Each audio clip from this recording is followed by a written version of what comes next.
سب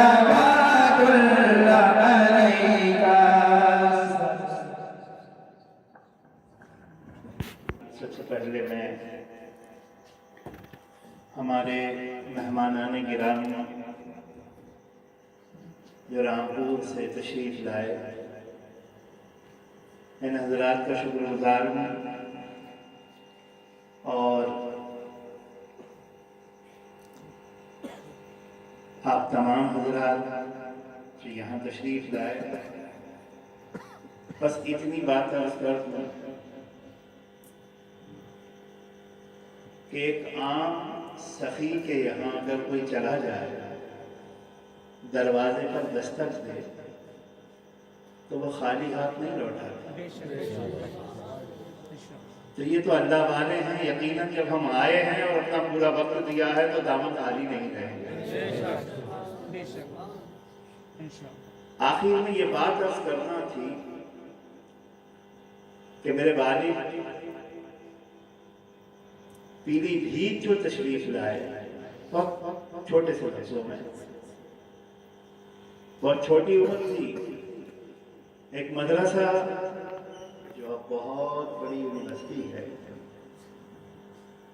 بدعقیدوں کا، وہاں کسی نے داخلہ کرا دیا، چھوٹی سی عمر تھی۔ وہاں سے قریب حضور صابر پاک کا بیان، داخلہ ہو گیا۔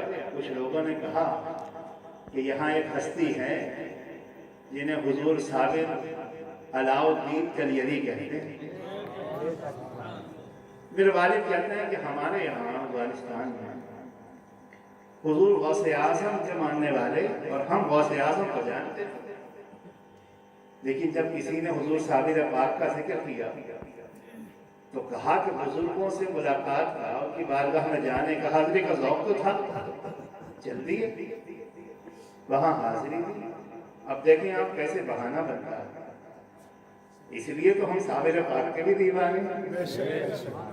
وہاں حاضری دی، جب واپس آئے تو طلباء ہوتے ہیں، کہاں گئے تھے؟ کہا قریب میں ایک ولی کامل کا مزار اقدس ہے جنہیں علاء الدین علی احمد ثابت کلیری کہا جاتا، ان کی بارگاہ میں گئے تھے۔ دوسرا بولا اچھا تم بھی خبر پوچھے، خود سناتے تھے تم بھی خبر پوچھے۔ برداشت تھی، رات میں ہو گئی لڑائی، 2-3 کا رسید کر دیا۔ میں اس لیے نام نہیں لے رہا ہوں، مجھے وہ نام بھی یاد ہیں جو پرانے ان کے اکابر ہیں۔ اس وقت 2-4 تھپڑ رسید کر دیے، رات کو خارجہ ہو گیا مدرسے سے، جاؤ نہیں تو یہاں ایسا۔ تو بتاتے ہیں کہ الحمدللہ ثم الحمدللہ، یہ بات کہ اس وقت بھی 5 وقتہ نماز کے علاوہ تہجد گزارتا ہے۔ کہتے ہیں کہ رات میں نکلا یہ سوچ کر کہ کہاں جاؤں، کہا ایک مسجد سنسان علاقے میں تھی، کہا اس کا دروازہ بند تھا تو دیوار کود کر مسجد کے اندر گئے۔ رات کا وقت تھا اور کنویں سے پانی نکالا، کہا وضو کیا اور تہجد کے نفل ادا کیے۔ پھر کہتے ہیں کہ میں روتا رہا کیونکہ غوث اعظم سے بڑی قربت نسبت رہی، یعنی پورے خاندان کی، کیونکہ بس غوث اعظم کو یاد کرتا رہا کہ یہ تو میرے لیے انجان ملک ہے، انجان شہر ہے، میں کسی کو جانتا نہیں، پہچان جانتا ہوں تو آپ کو جانتا ہوں، رہنمائی فرمائیں۔ کہتے ہیں یہ روتے روتے آنکھ لگ گئی، چٹائی مسجد کے اوپر تھی، ٹھنڈ تھوڑی سی، کہتے ہیں آنکھ لگی تو دیکھا کہ مسجد روشن اور ایک تخت بچھا ہوا ہے، سرکار غوث اعظم جلوہ کر رہا ہے۔ میں آپ کو وہ بات بتا رہا ہوں کہ یہاں کیسے ہوا۔ ابھی ذکر حضور تاج الاولیاء کا ہوا، ارے جب ہم تاج الاولیاء کی سوانح ان کا ذکر بیان کرنے کا حق نہیں ادا کر سکتے تو امام اعظم کی بات کہنے کرتے ہیں۔ امام اعظم ابھی موقع نہیں ہے تو حضور امام اعظم کے چند واقعات بیان کرتے ہیں۔ تو کہتے ہیں کہ میں سو گیا، دیکھا سرکار غوث اعظم جلوہ فرما ہے اور آپ کے داہنی جانب ایک بزرگ اور بائیں جانب ایک بزرگ ہاتھ باندھے عبادت کر. سرکار غوث اعظم نے فرمایا، کہتے ہیں کہ ایک نگاہ ڈالی اور وہ قسم کھا کر کہتے تھے میرے والد کہ سرکار غوث اعظم نے نگاہ ڈالی تو کہا وہ ایسی نگاہ کی لگتا تھا کہ یہ منظر قیامت تک رہے ایسے. اور کہا کہ ان دونوں میں سے جس کا چاہو دامن پکڑے. یہ واقعہ انہوں نے ایک بار نہیں سنایا، صرف مجھے ہی نہیں سنایا. ہو سکتا بہت سے ایسے مریدین، محبین اور اہل سلسلہ جن کے سامنے انہوں نے یہ واقعہ بتایا. تو کہتے ہیں کہ ایسے ہاتھ کیا تو ایک دامن ہاتھ میں آ گیا، ایسے پھر بتاتے تھے پکڑ کے، پھر ایسے اور پھر دل کے قریب کیا. تو سرکار غوث اعظم مسکرائے اور فرمایا جن کا دامن پکڑا ہے یہ میری ہی آل ہے. کہا کہ میں نے نظر بھر کر انہیں دیکھا جن کا دامن پکڑا. بات ختم ہو گئی، آپ کھل گئی. کافر مزدوری کی، پتھر توڑے. لوگ ذکر کرتے تھے بابا سے دیوانے بہت تھے. تو کہا کچھ خان لوگ تھے سرحدی، انہوں نے ذکر کیا اپنے ہمارے پیر ایسے ہیں ایسے ہیں. تو کہا جب حضور تاج الولیہ کا ذکر کیا بولے مجھے ذوق پیدا ہوا کہ یہ جو ان کی تعریف کر رہے ہیں، جو ان کی پہچان بتا رہے ہیں، تو ایسا لگ رہا ہے کہ میں نے انہیں دیکھا. تو قریب ہوا، کہا میں نے پھر اور ذوق کے ساتھ ان سے پوچھا. تو میں نے کہا چلے گئے.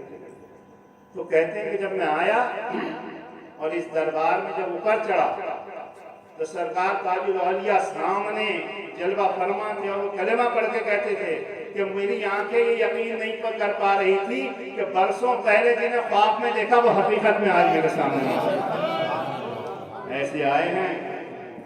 یوں ہی نہیں آئے ہیں، جب بلایا ہے تو لاج بھی رکھیں،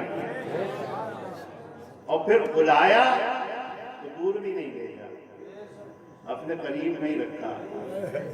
تو ایسا ہے کہ وہ کہتے ہیں نا کہ ان کا تو حال ایسا تھا کہ ہر ستم، ہر جفا گوارا ہے اتنا کہہ دو کہ تو ہمارا. وہ تو فرمائی دیا. تو عرض یہ کر رہا ہوں، یہ اس لیے فنا پہ مرشد کہا جاتا تھا.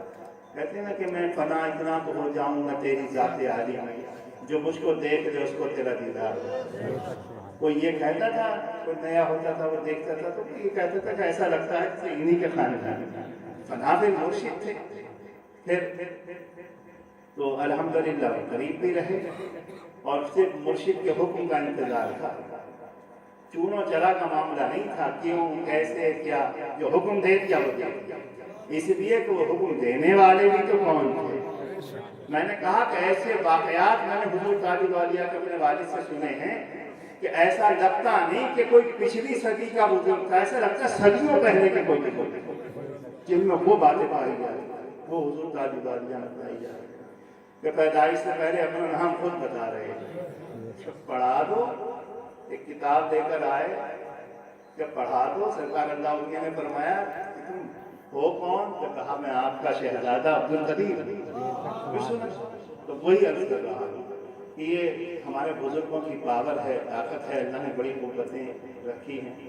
تو اللہ تعالیٰ ہم سب کی حاضری قبول فرمائے. اور ہمیں یقین ہے کہ جب ہم آئے ہیں اس طرف تو انشاءاللہ خالی ہاتھ نہیں جائیں گے. یا رسول اللہ انظر حالنا، یا حبیب اللہ اسمع قالنا، اننا فی بحر ہم مغرق، خذ یدی خذ یدی خذ یدی سہل لنا اشکالنا. الہی نجنی من کل ضیق بجاہ المصطفیٰ مولا الجمیل، وہب لی فی مدینتہ قرارا ودفنی فی البقیع. الہی انت فی حالی محبل وبدل ذلتی بالعز بدل. وسہل یا الہی، وسہل یا الہی، وسہل یا الہی کل صعب بحرمت سید الابرار. اور دیکھیے ایک چیز اور عرض کر دوں چلتے چلتے کہ جناب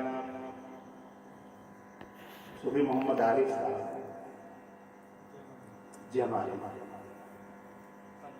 اور یاد رکھو ہر قدیری جمالی ہے.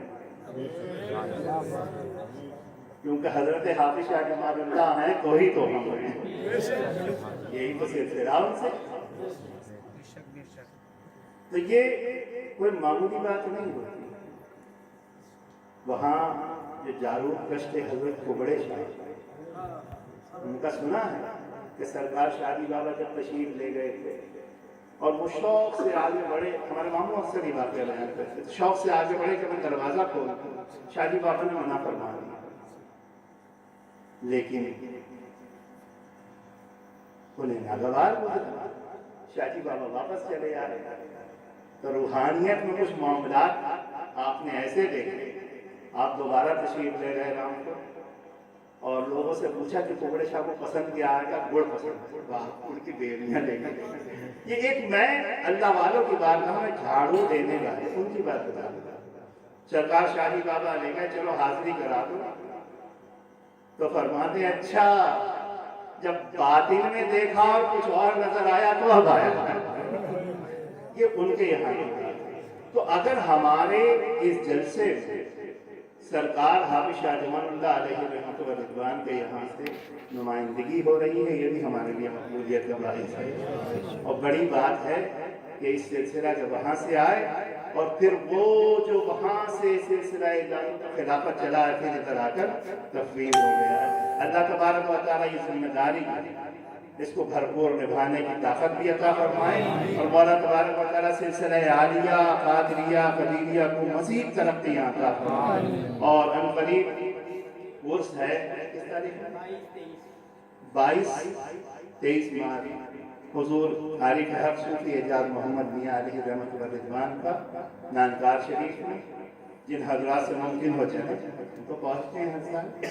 اور انشاءاللہ وہاں بھی فیروز و برکات سرکار تاج الاولیاء کے ہیں، جو رامپور میں بھی برس رہے ہیں، یہاں بھی برس رہے ہیں. تو اللہ تعالیٰ ہماری محفلوں کو قبول فرمائے.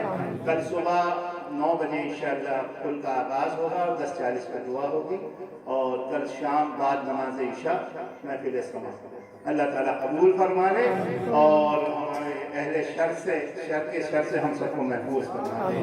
یا اللہ یہ سلسلہ محبت قائم رہے، مولا یہ محفل محبت آباد رہے. جب دمِ واپسی ہو یا اللہ لب پہ ہو لا الہ الا اللہ، لا الہ الا اللہ، لا الہ الا اللہ، اللہ اکبر. ہمارے شاداب صاحب تھوڑا جلال ہے.